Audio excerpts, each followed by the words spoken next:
Selamat mendengarkan podcast ini.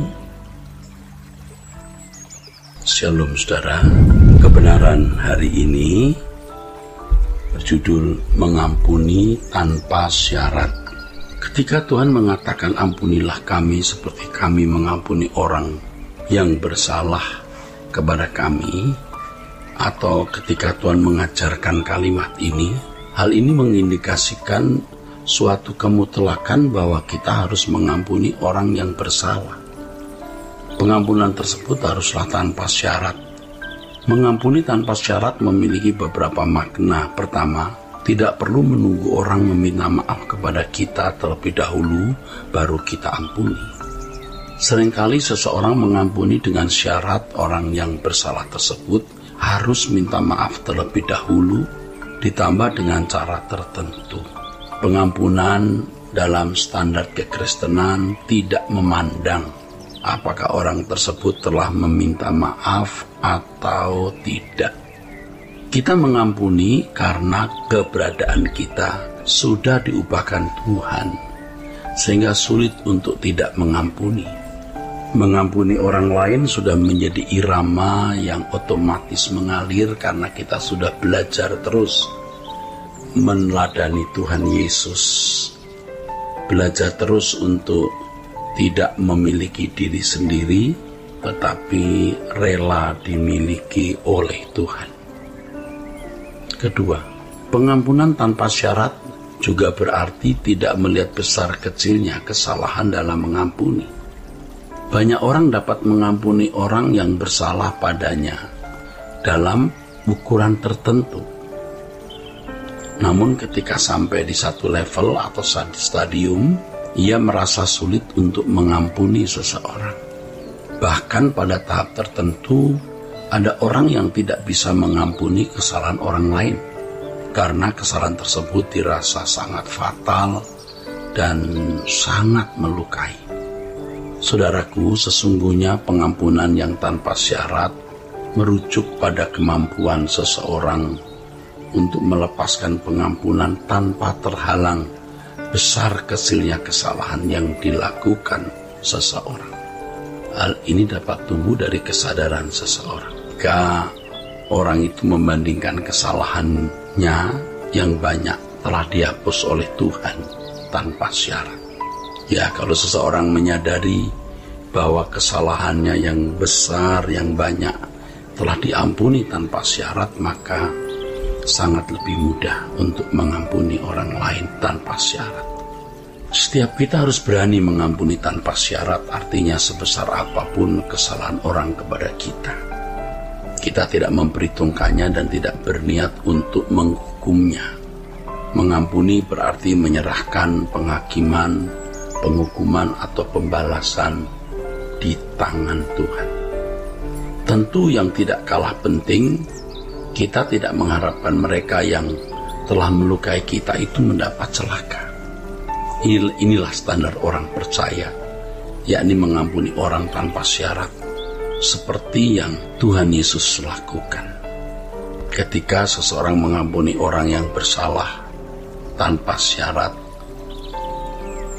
sejatinya ia sedang melakukan perbuatan baik. Perbuatan baik yang dimaksud sama sekali tidak menggantikan keselamatan dalam Tuhan Yesus, saudara. Ketika seseorang berbuat baik dengan mengampuni tanpa syarat, hal ini menunjukkan bahwa ia melakukan perbuatan kasih dalam kehidupan yang telah diperbaharui. Keselamatan manusia dimulai dari salib. Salib adalah satu-satunya jalan menyelesaikan dosa. Dengan salib, maka tersedia pengampunan bagi seluruh orang percaya. Allah tidak bisa mengampuni tanpa sarana, maka ia harus mengorbankan putra tunggalnya sebagai korban tebusan bagi penebusan manusia. Tuhan Yesus bisa mengampuni kita pun karena ada tatanan, yaitu ketika Yesus mati di kayu salib, memikul dosa-dosa kita. Setelah ia mengorbankan nyawanya, barulah anak manusia berhak mengampuni. Tetapi sebelum Tuhan Yesus mati di kayu salib, ia mengatakan, dosamu telah diampuni, bukan ku ampuni, Hal ini menunjukkan bahwa sebelum Yesus disalib, yang mengampuni adalah Allah Bapa, belum Tuhan Yesus. Dengan jelas tampak tatanan yang ada dalam diri Allah.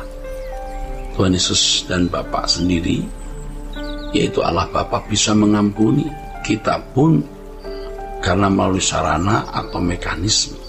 Saya ulangi, dengan ini jelas tampak tatanan yang ada dalam diri Allah. Tuhan Yesus dan Bapa sendiri, yaitu Allah Bapa, bisa mengampuni kita pun karena melalui sarana atau mekanisme. Darah binatang tidak bisa menyucikan. Darah binatang hanya merupakan sebuah tindakan profetik. Nubuatan mengenai darah yang sesungguhnya yang bisa menghapus dosa itu darah Yesus. Ya, saudaraku. Jadi ketika Yesus berkata dosamu telah diampuni, bukan kuampuni, hal ini menunjukkan bahwa sebelum Yesus disalib, yang mengampuni adalah Allah Bapa, belum Tuhan Yesus. Namun bukan berarti Yesus tidak berhak mengampuni. Dia mengatakan bahwa anak manusia juga mengampuni, dan itu pun bisa dilakukan kalau Yesus memikul dosa-dosa manusia. Jadi baik Bapa maupun Tuhan Yesus bisa mengampuni itu karena ada mekanisme atau tatanannya, yaitu karena pengorbanannya. Pengampunan diberikan supaya orang yang diampuni bisa mengampuni. Jika seseorang tidak bersedia mengampuni orang lain, maka ia pun tidak diampuni. Dia menerima kebaikan Allah supaya dia bisa menjadi baik atau agar dia menjadi baik. Kalau dia tidak menjadi baik, maka kebaikan yang Allah berikan dibatalkan. Tuhan Yesus mengatakan berulang-ulang dalam beberapa Injil, kalau kamu tidak mengampuni saudaramu atau tidak mengampuni orang lain, Bapamu juga tidak mengampuni kamu. Jadi walaupun orang Kristen sudah mendapat pengampunan menjadi umat Allah, tetapi kalau dia menjadi jahat, tetap tidak akan masuk surga, saudaraku. Nah, saudaraku, dalam hal ini pengampunan menjadi simbol atau lambang dari karakteristik yang harus dimiliki pula oleh setiap orang percaya. Jika Allah memiliki karakteristik mengasihi dan mengampuni, maka hal itu harus dimiliki oleh orang percaya, ya, yang adalah menjadi anak-anak Allah, anak-anaknya. Nah, saudaraku sekalian, kebenaran yang harus ditekankan pada hari ini ya, adalah ketika seseorang mengampuni orang yang bersalah kepadanya tanpa syarat, ketika seseorang mengampuni orang yang bersalah kepadanya tanpa syarat, sejatinya ia sedang melakukan perbuatan baik yang berkualitas tinggi seperti Yesus. Tuhan memberkati saudara. Sola Gracia.